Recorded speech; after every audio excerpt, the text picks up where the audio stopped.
असम में आई बाढ़ से हम सब रूबरू हैं, लेकिन ये एक तरीके का सिस्टम फेलियर है कि सरकार को इन सिचुएशंस के बारे में पता होने पर भी नाकामियों का सामना करना पड़ रहा है।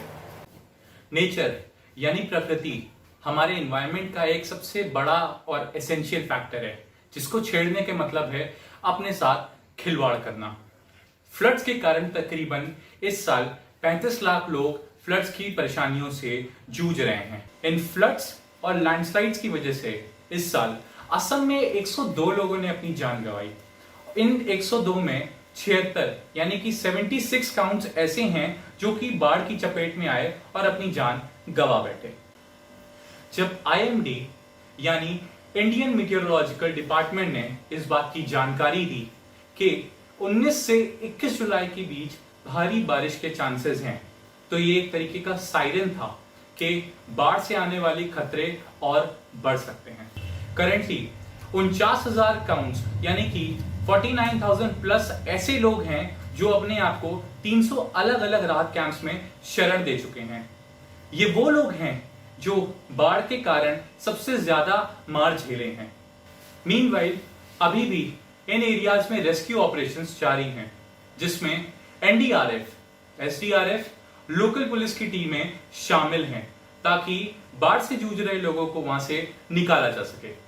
सबसे पहले तो हमें यह समझना चाहिए कि असम इंडिया का one of the flood prone areas में काउंट होता है। इसका सबसे बड़ा रीजन क्या है? इसका सबसे बड़ा रीजन है ब्रह्मपुत्र नदी, जो आसाम से गुजरती है और हाल ही कुछ टाइम से ये बहुत ज्यादा अनस्टेबल है।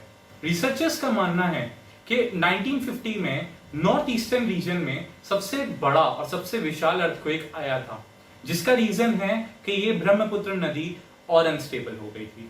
लेकिन सवाल ये पैदा होता है कि असम को हर साल कंटिन्यूअसली ये प्रॉब्लम्स क्यों फेस करनी पड़ रही है और पिछले कुछ सालों से ये फ्लड्स की फ्रीक्वेंसी इतनी बढ़ क्यों गई है। तो आइए इसके बारे में हम जानते हैं। सबसे पहला रीजन और सबसे बड़ा रीजन है डिफॉरेस्टेशन, यानी अननेसेसरली पेड़ों का काटना, जंगलों को साफ करना ताकि इन एरियाज को डेवलप किया जा सके। Second point is the unplanned growth and no proper risk management. जब आप ऐसे एरियाज में डेवलपमेंट करने की सोचते हो जहां पे नेचुरल कैलेमिटीज होने का सबसे ज्यादा खतरा रहता है, तो ये एक बहुत बड़ा रीजन है कि वहां के लोगों को इन प्रॉब्लम्स को फेस करना पड़ सकता है और प्रेजेंटली कर भी रहे हैं। तीसरा पॉइंट है एनरोचमेंट टू फ्लड प्लेन्स। जब आप इन एरियाज में डेवलपमेंट करने की सोचते हो जहां पे नेचुरल कैलेमिटीज का रिस्क फैक्टर सबसे ज्यादा होता है, तो ये ऑब्वियस है कि लोगों को वहां पे सफर करना पड़ सकता है, क्योंकि वो ऑलरेडी ही रिस्क जोन एरियाज में से आता है। अब हम बात करेंगे कि ये फ्लड प्लेन्स क्या हैं। क्या हैं ये फ्लड प्लेन्स? ये वो एरियाज हैं जो नदी के आसपास पाए जाते हैं। इन एरियाज में डेवलपमेंट हुआ, घर बने, बिल्डर्स आए, डेवलपमेंट की मांग की गई, बेटर इंफ्रास्ट्रक्चर का सपना देखा गया, अर्बन डेवलपमेंट सिस्टम को प्रमोट करने के भी सोचा गया। लेकिन इन एरियाज में एक सबसे इंपॉर्टेंट चीज को इग्नोर किया गया, that was the risk factor. In areas में रिस्क फैक्टर सबसे ज्यादा हाई होता है, चाहे वो फ्लड का हो चाहे लैंडस्लाइड्स का हो। इन एरियाज में डेवलपमेंट की मांग तो करी गई, लेकिन सबसे इंपॉर्टेंट चीज जो इग्नोर किया गया वो था ड्रेनेज सिस्टम। इन एरियाज में प्रॉपर ड्रेनेज सिस्टम की डिमांड थी। क्लाइमेट चेंज भी एक बहुत बड़ा फैक्टर है जिसकी वजह से फ्लड्स के चांसेस असम में बढ़ जाते हैं।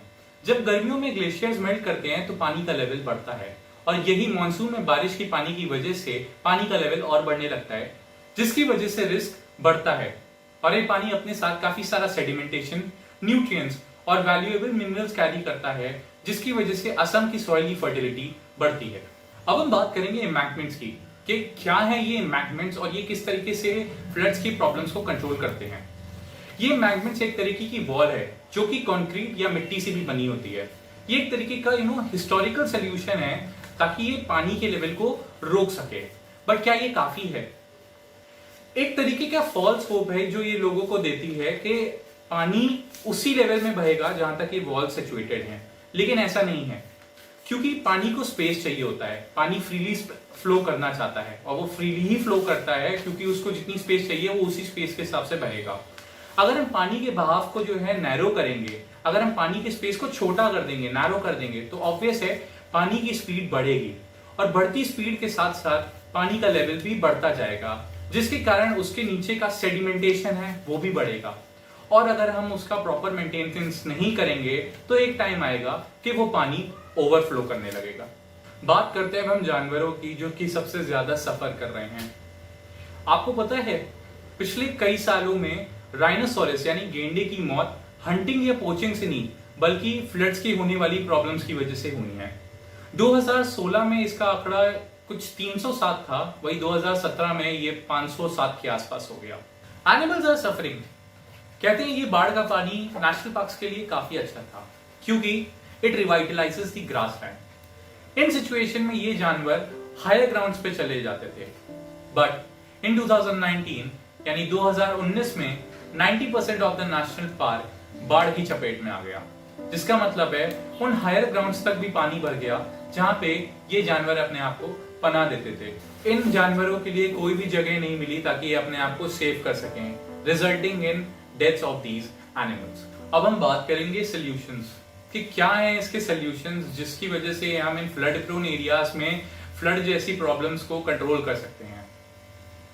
हम बाढ़ के पानी को रोक नहीं सकते, we can not dam the Brahmaputra river, और अगर हम ऐसा कुछ करने की सोचते हैं तो कुछ सालों में ये फ्लड्स की सिचुएशंस और इंटेंस होती जाएंगी। तो आज हम बात करते हैं इन सॉल्यूशंस पे, इन प्रिकॉशंस पे, जिसकी वजह से इन सिचुएशंस को अगर खत्म नहीं किया जा सकता है तो कंट्रोल तो किया ही जा सकता है ताकि इससे होने वाली प्रॉब्लम्स यानी तबाही को लिमिट में रखा जा सके। इसका एक सोल्यूशन बेटर फ्लड फोरकास्टिंग भी है। हमें पता है हम इन सिचुएशन से जूझ रहे हैं, लेकिन हम इसको कंट्रोल नहीं कर सकते, बट ऐसे मेजर्स ले सकते हैं जिसकी वजह से लोगों को हम पहले से इन्फॉर्म कर सकें कि ऐसी सिचुएशन आने वाली है, ताकि लोग इसे अपने हिसाब से टैकल करें और इससे बच सकें। बड़े पैमाने में लैंडस्लाइड्स और पुअर ड्रेनेज सिस्टम के कारण असम में एम्बैंकमेंट्स की सिचुएशन बहुत ज्यादा खराब हो रखी है। हमें नए एम्बैंकमेंट्स पे फोकस देने की जरूरत नहीं है। जो एम्बैंकमेंट्स ऑलरेडी वहां पे प्लेस्ड हैं उनकी कंडीशन को सुधारने पर हमें फोकस देना चाहिए, ताकि जो एम्बैंकमेंट्स इन फ्लड्स प्रोन एरियाज में हैं वो पानी की सिचुएशन को ओवरफ्लो होने से रोक सके, ताकि लोगों को ज्यादा प्रॉब्लम्स फेस करने की जरूरत ना पड़े। इट्स हाई टाइम कि गवर्नमेंट को अब कोई स्टेप ले लेने चाहिए, क्योंकि पिछले कई सालों से ऐसी सिचुएशन असम में बार बार आकर कर रही है। इन सिचुएशंस पर गवर्नमेंट को ध्यान देना चाहिए ताकि होने वाली प्रॉब्लम्स को रोका जा सके और इससे होने वाली तबाही को लिमिट किया जा सके। अगर आपको ये वीडियो पसंद आई हो so please do not forget to subscribe my channel truth unfold and stay safe and thank you.